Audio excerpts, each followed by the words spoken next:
Anak, nakita mo ba yung cellphone ng tatay mo? Nilagay ko dun sa loob ng kabaong niya bago siya ilibing. Ha?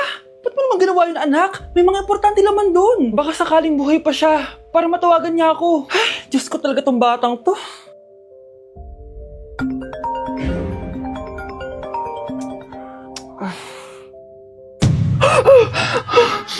Matawag si tatay. Nay, kailangan natin pumunta sa sementeryo. Tumawag sa akin si tatay. Anak, pwede ba? Wala akong oras makipagbiruan sa'yo. Marami pa akong tatapusin trabaho. Pero nay, pag di ka pa tumigil, kukunin ko yung cellphone mo.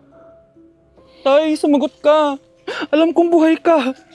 Sa lahat ng pwede kong makita, ikaw pa talaga. Jessica, tinatawagan ko lang tatay ko. Nababaliw ko na talaga, no? Patay na tatay mo, di ba?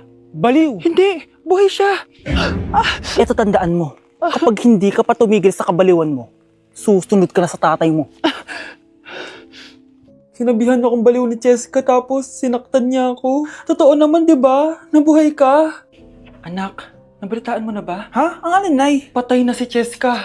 Natagpuan siyang walang buhay dyan sa may ilog. Ano? Ay, Diyos ko, kawawang bata. Tay, sumagot ka na please. Ikaw! Ikaw ang pumatay sa anak ko! Ano?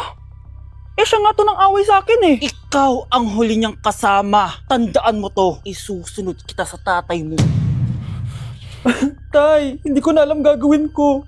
Sinisisi ako ng nanay ni Jessica sa pagkamatay ng anak niya. Natatakot ako. Anak, yung nanay ni Jessica. Oh, bakit nay? Pinatay daw. Binitin sa may puno. Ano? Nakakatakot na dito sa barangay natin, anak. Sinong pumapatay sa kanila?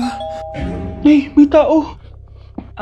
Sino po sila? Magandang araw po. Ako po si Detective Jason. Ako ang may hawak sa investigation case sa pagkamatay ni Jessica at ng kanyang nanay. Bakit kayo nandito? Dahil dito.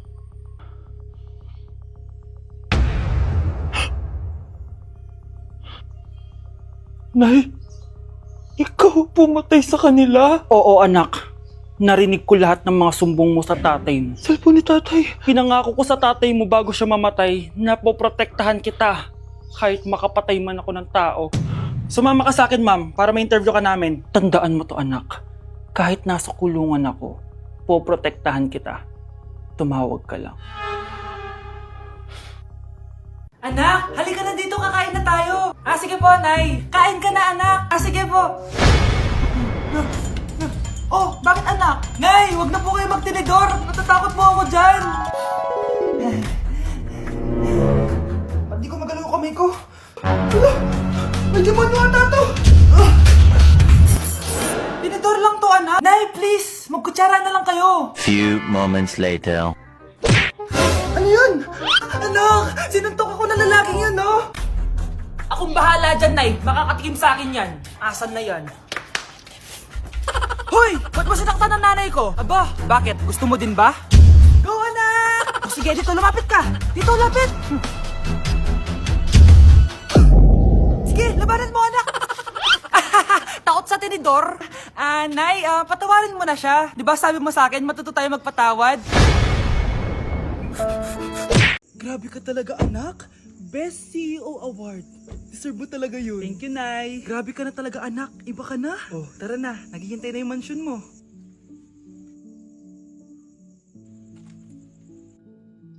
Hoy, ikaw.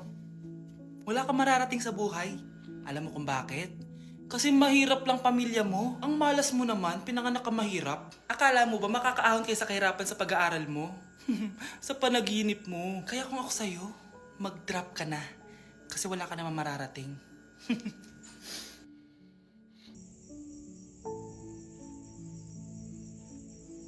Tara na, Nay. Anak! Yes po, Nay. Lagi mong tatandaan, wag na wag ka magsisinungaling, anak. Bakit po, Nay? Kasi yung lahi natin nangingisay kapag nagsisinungaling. Okay po. Few moments later. Nay! Bakit, nak? Bakit wala po kayo tinirang ulam para sa akin? Parang di niyo naman po ako anak Hindi totoo yan! Alam mong anak kita! O sige, Nay. Bilhin niyo na lang po ako dun sa Nay? Nay, bakit po kayo nangiisay? Nay, napapalo po kayo! Ang lahi natin nangingisay kapag nagsisinungaling. Mga mga anak, mag-aaral na kayo sa Lunes! Yes! Sa wakas! Face-to-face class na! Ayoko pa mag-aral! Babe, magkikita na tayo! Anay, kailangan ko po ng notebook. Oh, eto sa'yo! Limited edition planner to, ah! Wow! Thank you, Nay! Ang ganda! Ano yung sa'kin, Nay? Oh, eto, yellow pad. Bakit yellow pad lang? Tapos yung sa kanya, planner? May favoritism talaga dito eh. Nay, kailangan ko po ng ballpen. Oh, eto anak, G-Tech. Ang mahal nito. Ingatan mo yan, ha? Thank you, Nay! Hindi ko babagsak to. O, ikaw naman. Etong sa'yo. Bakit maleta, Nay? Mag-aaral na ba ako sa ibang bansa? Yan yung gagamitin mo kapag bumagsak ka. Dahil papalayasin na kita. 1 year later. At dahil mag-graduate na kayo, bibigyan ko ng bagong cellphone ang may pinakamataas na grades. Nay, 95 ako. Akin yung cellphone. 95 lang? Ako nga 96 na eh. Shh! Sa akin yung bagong cellphone dahil 98 ang grade ko. O ikaw, anong grade mo? Bagsak? 99 ako, Nay. At deserve ko to. I'm a bitch, I'm a boss. I'm a bitch and a boss, I'ma shine like glass. I'm a bitch, I'm a boss. I'm a bitch and a boss, I'ma shine like glass. Number 1. Ano ang war na naganap noong 1939? Ako ma'am. Okay, Kyle. Battle of Yultong. Anong Battle of Yultong na yan, ha? Puro ka kasi TikTok eh. Yun po kasi yung uso ma'am eh. World War II yun, class, ha? Puro ka kasi cellphone, kaya di mo alam. Confiscate ko yan eh.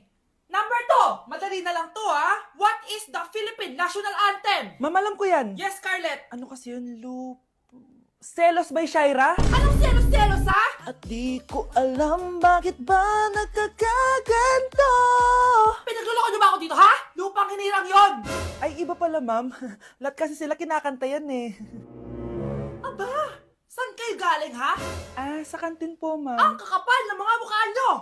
Hindi nyo na alam yung mga boundaries nyo. Bes, alam ko na to. Magte-trending si ma'am. Hala, nakalive pala ako. Ako, kapag nasa bahay ng kaklase ko, Halika dito, kumain ka.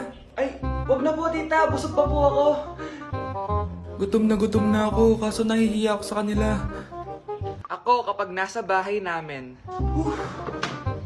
Ma, wala ba tayong pagkain dyan? Ay, may spaghetti. Wow naman ma, thank you ma. Ako, kapag nasa bahay ng tropa ko. Hi tita! Hi pre! Uy pre! Dito nga! Wala ba kayong pagkain dyan? Gugutom ako eh. We, check ko man yung ref nyo. Oh, sabi ko na eh. Bigyan nyo ako. Ay wow! Grabe! Thank you ah! Grabe, ang sarap ng spaghetti! Bigyan mo ba ako? Gusto mo ba ng soft drinks? Oo pre. Ganda nito oh. Sana maging successful yung pagbebenta ko ng damit noon ha. Mahal, ang dami nating ibebenta mamaya. Manifest natin na makabenta kayo, Nay, para makaahon na tayo sa kahirapan. Hindi ako makapaniwalang nabili ko na yung pangarap kong tig 200,000 na relo. Wow, ang ganda niyan, Tay. Anak, tignan mo to binili sa akin ng tatay mo. Diba ang ganda? Hala, di ba mahal yan, Nay? Mas mahal pa to sa bahay ng kapitbahay natin, no? Magbebenta ulit kami mamaya para mas marami tayong pera. Anak, binilang kita ng kotse. Gamitin mo to pag pupunta ka ng school, ha? Ha? Tay, di ko naman po kailangan ng kotse. Kaya ko naman po mag-commute. Gumastos pa tuloy kayo. Dami mo naman sinasabi, anak. Sige na, puntahan mo na sa labas. Wow! May sarili na ako sasakyan. Wow, ang ganda naman ng bagong kotse mo, Scarlett. Ay, salamat po. Hindi ka ba nagtataka, Scarlett, kung bakit ang bilis niyong yumaman? Galing yun sa pagbebenta ng damit nila nanay. Ang dami na nga nilang mamahaling gamit ngayon eh. Sure ka ba? Na damit lang ang tinitinda nila? Nay, bumabagabag talaga sa isip ko kung bakit ang bilis nating yumaman. Ano ba talaga binibenta niyo ni tatay?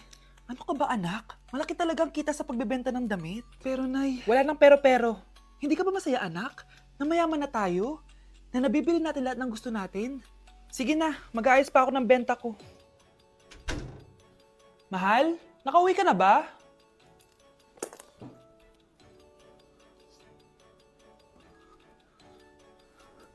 Ano ba talagang laman nito? Nagbebenta sila ng laman loob ng tao. Wow! Sobrang ganda, mahal! Buti naman nagustuhan mo, mahal. Nga pala, kinuha ko na yung laman loob ng kapitbahay natin. Si Rosa? Malaking pera na naman to. Mahal, hindi dapat malaman ni Scarlett to, ha? Ano yun? Nasaan yung ledger? Nandito lang yung kanina. Ba't mo winala yung ledger, mahal? Nandun lahat ng mga sikreto natin. Sinong tao dyan?